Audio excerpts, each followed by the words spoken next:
Good evening, थोड़ा आवाज़ बढ़ाइए। Good evening. चलिए, नमस्कार सबको। तो हम साई में पहली बार, आपको जान के खुशी होगी कि पूरे स्पोर्ट्स अथॉरिटी ऑफ इंडिया में पहली बार कोई सेंटर एथलीट के लिए करियर गाइडेंस प्रोग्राम ले रहा है। तो we are the first one to start this initiative.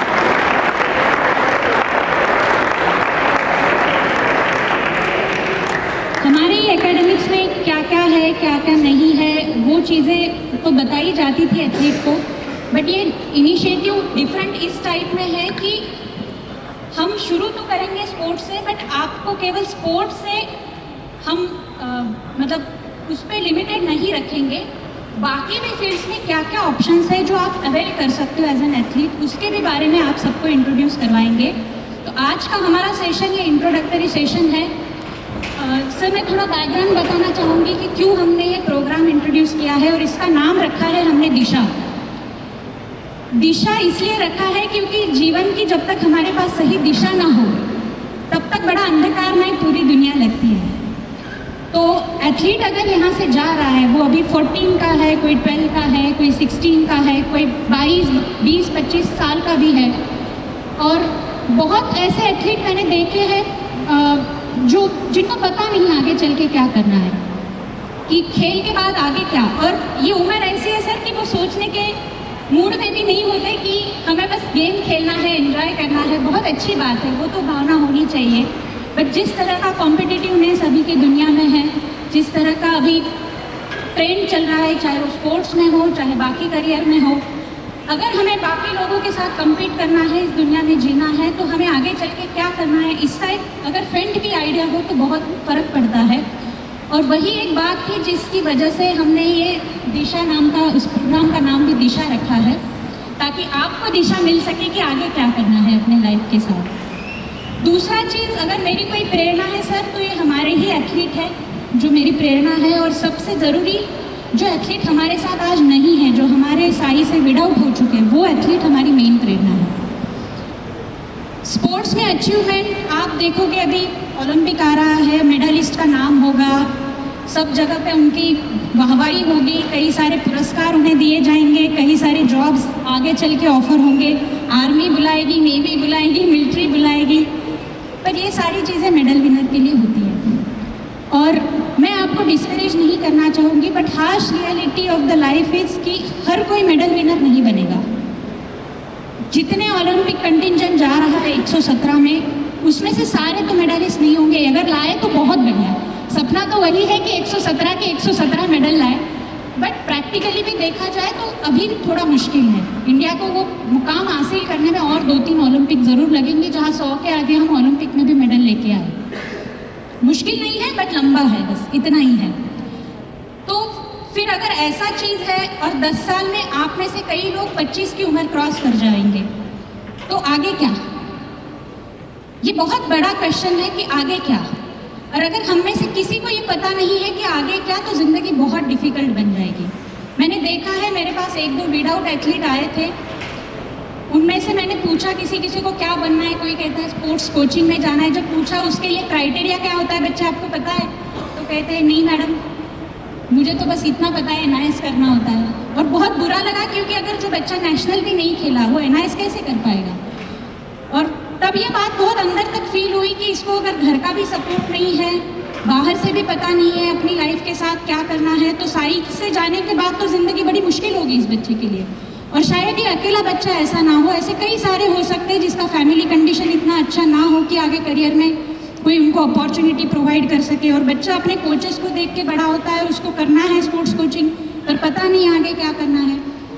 तो उसी एक भावना मन में थी कि नहीं, बच्चों के लिए ऐसा कुछ करना है जिनकी वजह से उनको पता चले कि यहाँ से अगर नहीं होता है या कहीं भी, क्योंकि स्पोर्ट्स का करियर, और एक रीज़न था कि स्पोर्ट्स का करियर बहुत छोटा होता है, अप टू 30 ऑलमोस्ट सभी का करियर ख़त्म हो जाता है।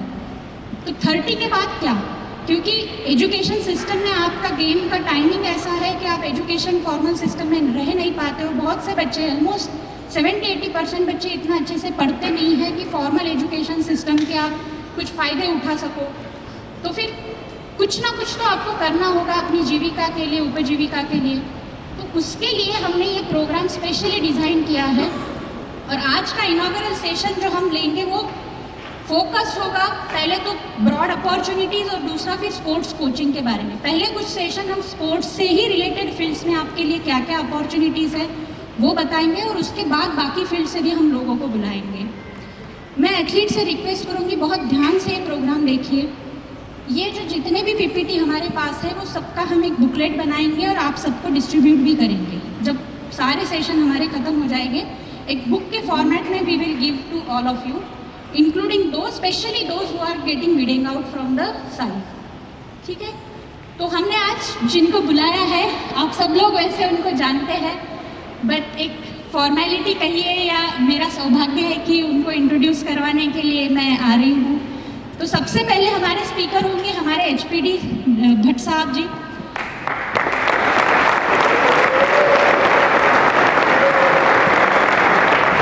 हमारे बॉक्सिंग के हाई परफॉर्मेंस डायरेक्टर भट्ट साहब जी का करियर बहुत लंबा है। एज अ कोच उन्होंने बहुत सारे एथलीट को उन्होंने बचपन से लेके पूरा ओलंपिक मेडल की जर्नी तक उन्होंने उनका सफ़र करवाया है। सर अभी साई में हाई परफॉर्मेंस डायरेक्टर है, बट इसके पहले सर फॉर्मर हेड कोच थे इंडियन इलाइट वुमेन टीम के और इंडियन यूथ बॉक्सिंग टीम के, यूथ वुमेन बॉक्सिंग टीम के। और इतना ही नहीं, 2022 में सर को बेस्ट कोच अवार्ड दिया गया स्पोर्ट्स अथॉरिटी ऑफ इंडिया की तरफ से और स्टार स्पोर्ट्स की तरफ से। और ये बस ग्लिम्सेस है कि कोचेस का करियर कैसे हो सकता है। दूसरे हमारे जो एस्टीम स्पीकर है आज के, आप सब जिन्हें बहुत पसंद करते हैं, हमारे हाई परफॉर्मेंस कोच डॉक्टर दीपक पटियाल जी। दीपक जी के बारे में मैं क्या बोलूँ, बहुत बड़ा बायोडाटा दिया है सबने। ठीक है, मैं बहुत शॉर्ट में बताऊंगी सर। दीपक जी का मैं विशेष तरीके से एक बात करना चाहूँगी। सिर्फ अपना खेल में ही नहीं बल्कि एजुकेशन में भी सर का बहुत अच्छा रिकॉर्ड है।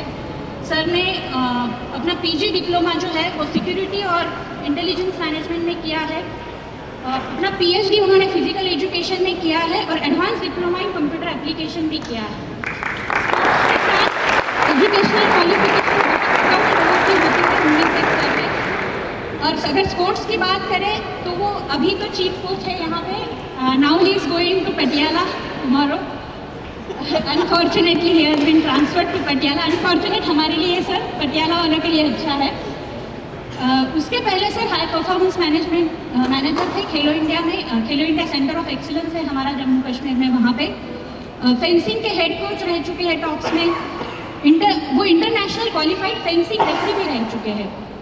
और उन्होंने अपने करियर की शुरुआत की थी आर्मी में एज अ वारंट ऑफिसर, और वो एएसआई पुणे में फेंसिंग के कोच थे और काफ़ी सारे इंटरनेशनल कॉम्पिटिशन्स में वो रेफरी रह चुके हैं। तो दोनों भी हमारे आज के जो गेस्ट हैं वो बहुत हाई अचीवमेंट वाले हैं।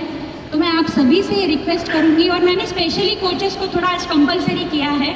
आज कंपलसरी क्या है वो नेक्स्ट लिए आप लोग खुद आएंगे। इसलिए किया है कि बच्चा किसी के भी पहले आपके पास जाएगा ये पूछने के लिए कि सर आगे क्या करूँ। तो इसलिए आप लोगों को भी ऑप्शन पता होना चाहिए कि खेल के अलावा या खेल से रिलेटेड बच्चों के लिए क्या ऑप्शंस हो सकते हैं।